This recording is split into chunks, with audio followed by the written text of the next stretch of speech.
Mateus capítulo 13, versos de 24 a 30.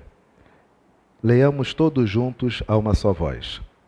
Outra parábola lhes propôs, dizendo: o reino dos céus é semelhante a um homem que semeou boa semente no seu campo. Mas enquanto os homens dormiam, veio o inimigo dele, semeou o joio no meio do trigo e retirou-se. E quando a erva cresceu e produziu fruto, apareceu também o joio. Então, vindo os servos do dono da casa, lhe disseram: Senhor, não semeaste boa semente no teu campo? De onde vem, pois, o joio? Ele, porém, lhes respondeu: um inimigo fez isso. Mas os servos lhe perguntaram: queres que vamos e arranquemos o joio?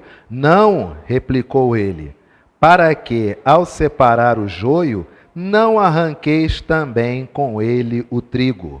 Deixai-os crescer junto até a colheita, e no tempo da colheita direi aos ceifeiros: ajuntai primeiro o joio, atai-o em feixes para ser queimado, mas o trigo recolhei-o no meu celeiro. A igreja pode assentar-se? Muito obrigado. Queridos, normalmente quando lemos esse texto, nós imaginamos um cenário onde é um ambiente, vamos pensar a igreja, é um ambiente onde algumas pessoas, as pessoas que são boas, elas só podem ser o trigo. E tem sempre aquela outra pessoa, o fofoqueiro, o que pega dinheiro emprestado e não paga, o arrogante, o soberbo, o vaidoso, o mentiroso. A gente pega a pessoa que tem um estereótipo desse e classificamos imediatamente como o joio. Então você tem um ambiente onde você tem trigo e joio, e aí nós ficamos pensando, então não dá para mandar embora da igreja, não dá para tirar da igreja? Aí o texto diz o que? Não, eles têm que ficar juntos, que só no último dia Jesus vai separar o que é trigo e o que é joio. E muitas vezes pensamos, acreditamos e, pasmem, vivemos esta realidade onde classificamos uns, e obviamente nós, como trigo, e aquele que pensa diferente, ou que tem um pecado que é exposto em tempo real pelas suas conduções de vida, nós classificamos como joio. Não é verdade? Mas o texto não diz isso. A palavra do Senhor, ela começa dizendo: outra parábola lhes propôs, dizendo: o reino dos céus é semelhante a um homem que semeou boa semente no seu campo. Quem é aquele que semeia a boa semente em nós? Não é o Senhor Jesus? Esse campo, se ele semeia a boa semente em nós, esse campo é aonde em nós? É no nosso coração. Perfeito. Mas enquanto os homens dormiram, veio o inimigo dele, semeou o joio no meio o inimigo semeou esse joio no mesmo campo onde o homem semeou o trigo, não é isso? Se o homem é Jesus, ele é o semeador. Se o campo é o nosso coração e ele plantou no nosso coração o trigo, também significa dizer que houve um momento em que o nosso coração também recebeu o quê? Recebeu o quê? Joio. O texto não fala sobre classificação de irmãos, um apontando o dedo para o outro, dizendo: você é trigo, você é joio, eu sou trigo, você é joio. Não. O texto ele fala de o seguinte, que dentro de nós, neste campo que é o nosso coração, existe a capacidade de fazer o bem e ao mesmo tempo existe o quê? A capacidade de fazer o mal.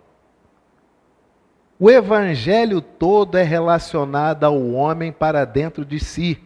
Por exemplo, um texto veterotestamentário: maldito o homem que confia no homem. Não existe esse texto? Como que normalmente se lê? Maldito o homem que confia no homem. Não é isso?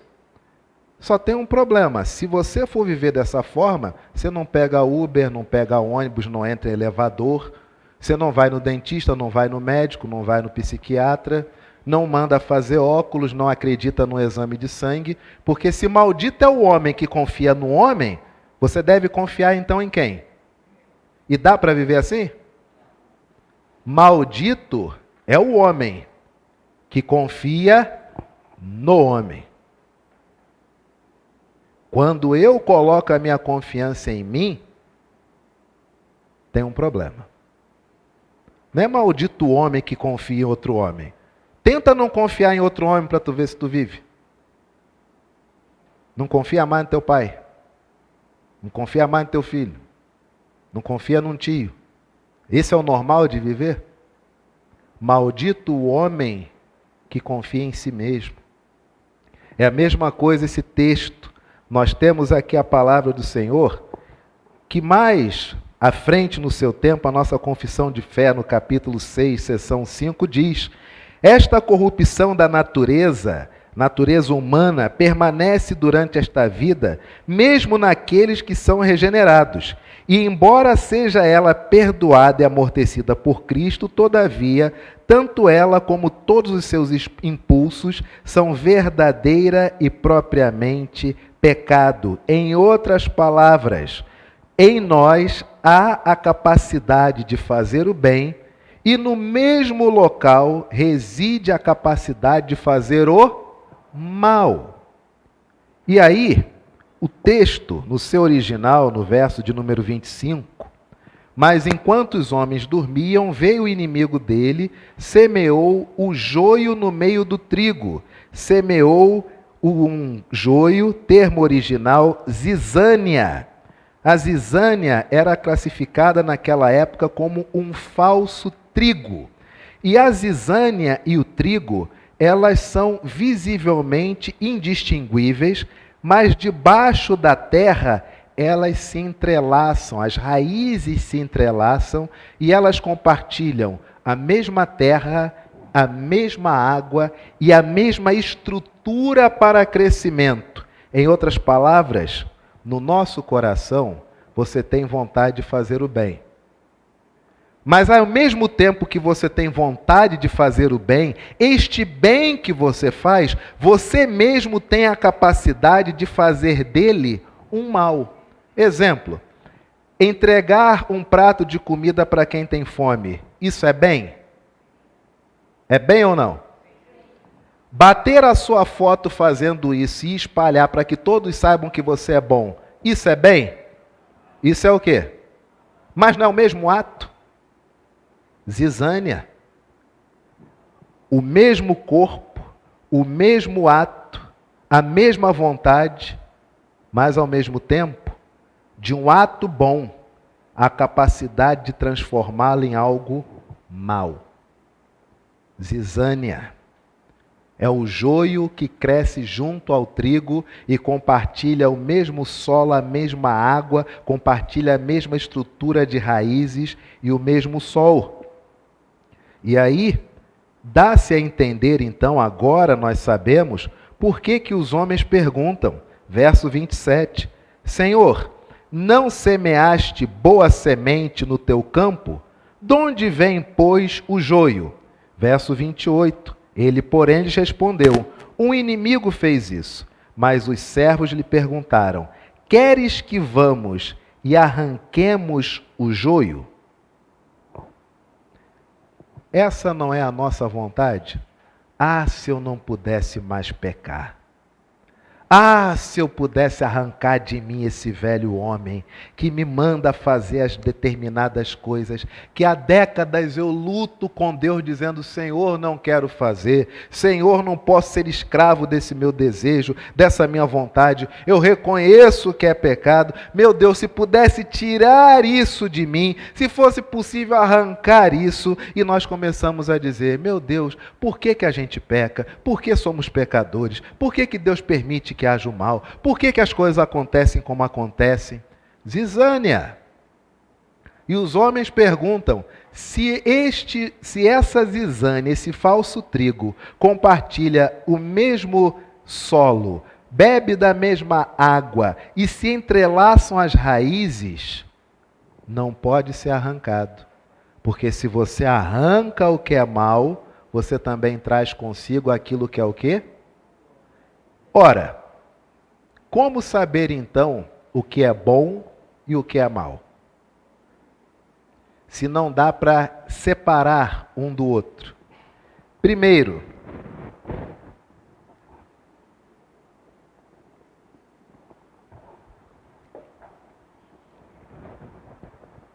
guarde bem isso.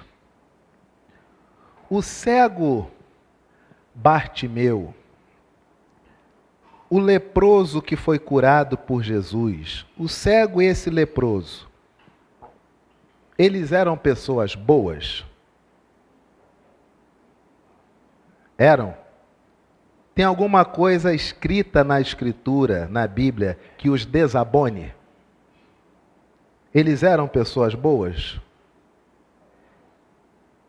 Sim ou não? É indeterminado. Jesus era uma pessoa boa? Por quê? Todos concordavam que ele era bom?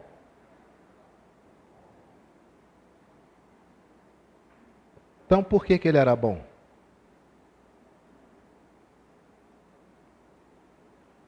Ele era bom porque morreu? Por nós? É isso? Mas não tinha gente também que morria pelo povo naquela época? O mártir não é aquele que morre por um ideal que fará bem a um povo? Por que Jesus era bom? Por quê? Fazia coisas boas? Não. Por que ele era bom? Porque sendo Deus, ele podia fazer o que quisesse, não é isso? E uma vez que podia fazer o que quisesse, escolheu fazer o quê? Então ele era bom. Bom é aquele que, podendo fazer o mal, ele escolhe de livre e espontânea vontade fazer o quê? O cego podia fazer mal a quem? Então por que ele era bom? Ele só é limitado. O leproso podia fazer mal a quem? Se ele nem convivia em sociedade. Ele era limitado. Agora este cego enxergando, agora sim. Será que ele é bom? Este leproso curado, agora sim. Será que ele é bom? Bom não é apenas fazer coisas boas. Uma pessoa é boa quando ela pode fazer o mal, mas ela escolhe fazer o bem. Isso é bondade. O resto são limitações das circunstâncias. Certa vez, vendo uma entrevista, um indivíduo maldoso, um bandidão da sua época, foi envelhecendo e numa conversa com amigos da mesma máfia que fazia parte, ele disse: agora eu estou confinado nesse corpo de velho, tenho que usar esses casacos porque meu pulmão é frágil, eu tenho até que fazer boas ações porque afinal de contas eu dependo dos mais jovens para atravessar a rua. Esse cara era bom? Mas o jovem que olha para ele acha que ele é o quê? Bom. Mas ele não é bom. Ele está limitado pela sua idade. Porque quando o novo era o quê? Mal igual pica-pau. Assim, a mesma forma, é o texto. Os homens perguntam: devemos arrancar a zizânia? Devemos arrancar o falso trigo? Devemos arrancar o joio? E Jesus diz o quê? Não. Porque se não houver o mal, esta pessoa não pode optar em fazer o bem. E ela só fará o bem se ela entender que ela tem a capacidade de fazer o mal. Deu para entender? Olha o que a palavra do Senhor diz. Não, replicou ele, para que ao separar o joio, não arranqueis também com ele o trigo. Você não pode separar um do outro. Não é possível. E a palavra do Senhor ainda diz, verso de número 30, se eu não posso separar a capacidade de fazer o mal da pessoa que quer fazer o bem, porque somente podendo fazer o mal e bem, ela pode optar por qual fazer, e aí de fato ela será uma pessoa boa, como que eu vou saber então, no final da vida, se fiz mais coisas boas do que coisas más? Verso de número 30, todos. Deixai-os crescer juntos até a... Eita! E no tempo da colheita, direi aos ceifeiros, ajuntai primeiro o joio, atai-o em feixes para ser... Mas o trigo, eu recolho aonde? Recolho no meu carrinho de mão. Não é isso? Recolho no meu armário. Mas o trigo eu recolho para colocar onde? No meu celeiro. Ora, se o indivíduo tem a capacidade de fazer coisas más e tem a capacidade de fazer boas coisas, no dia que ele estiver diante do Senhor, aquilo que for mal será expurgado, mas aquilo que é bom será guardado. E é tanta coisa boa que se fez que tem que ter um celeiro. Em outras palavras, você reconhece ou descobre ou percebe se você fez mais coisas mais ou mais coisas boas quando as pessoas reconhecem você pelos seus frutos. Não é apenas pela sua capacidade de dizer que é bom, mas quando você faz coisas que são dignas de serem guardadas, armazenadas no coração do outro, no seu coração ou na vida. Quantas pessoas, e me lembro de várias, tivemos um presbítero que veio a falecer, infelizmente, porque nos faz falta, há quase 10 anos, vai fazer uns 10 anos que ele veio a falecer. E ele faleceu, e passado um tempo começou a pipocar um monte de coisa que ele fazia e ninguém sabia. Estava a igreja que ele frequentava aberta, e aí, em 15 dias, foi uma primeira leva de pessoas dizendo o quê? Presbítero fulano, ele está por aí? Ih, você não soube, ele faleceu. Puxa vida, ele sempre deixava boletim lá na portaria pra gente, rapaz. Aí nós não vimos mais os boletins, a gente veio fazer uma surpresa a ele. Ele entregava boletim nos condomínios que era caminho para a casa dele. Ato contínuo, vem outro grupo de pessoas. Presbítero fulano, ele está por aí? Ih, vocês não souberem, ele faleceu. Ah, então é por isso que ele sempre levava a cesta básica para uma associação de moradores. Ele tinha um carro enorme. E a gente estranhou, porque já faz mais de um mês ele não apareceu. A gente achou que ele estava doente. Ele morreu? É. E aí o diácono de plantão perguntou, mas a associação de moradores recebia quantas cestas básicas? Ah, ele dava era de 30 a 40 cestas básicas lá para o povo, e era todo mês, viu? Ele chegava, o pessoal lá do movimento, já deixava ele subir, ele cumprimentava todo mundo, era um homem de Deus. Ele vai fazer muita falta pela simpatia dele e também pelas pessoas que dependiam dele para sobreviver. Passado algum tempo, chega um grupo de pessoas dizendo o quê? Presbítero fulano, ele se encontra? O pessoal, não, ele faleceu. Ah, é por isso. Porque meu pai, ele ficou enfermo, ficou 4 meses internado, e ele passava uma vez por semana para orar por papai. Papai está recuperado. E papai queria dar esse testemunho. Ah, então ele faleceu. Resumo. Era tanta coisa boa que esse homem fazia, e não falava. É o trigo que quando o indivíduo morre, tem que ficar guardado no celeiro, porque era muita coisa. E como ele era podre de rico, ele tinha toda a possibilidade de fazer o mal para muita gente. Ou tinha a possibilidade tão somente ser indiferente?